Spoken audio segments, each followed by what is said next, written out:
تفریق سے پہلے قاضی معزول ہو جائے یا وفات پا جائے تو اب کیا حکم ہے؟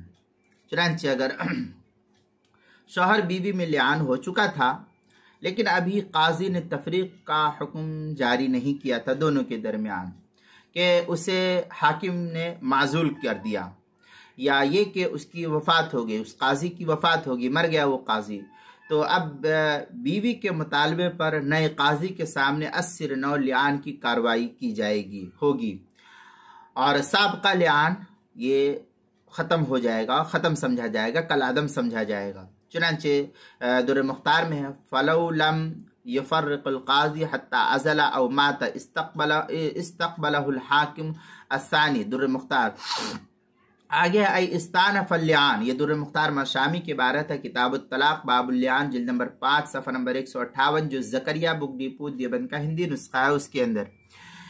محیط برہانی کتاب الطلاق الفصل الخامس والعشرون مسائل اللعان جلد نمبر 5 صفحہ نمبر 223، مسئلہ نمبر 5649، جو مجلس علمی کا چھپا ہوا نسخہ ہے۔ البحر الرائق کتاب الطلاق باب اللعان جلد نمبر 5 صفحہ نمبر 197، جو زکریا بک ڈیپو دیوبند کا ہندی نسخہ، اس کے اندر۔ کتاب المسائل 5ویں جلد صفحہ 364 پر بھی اس کو نقل کیا گیا ہے۔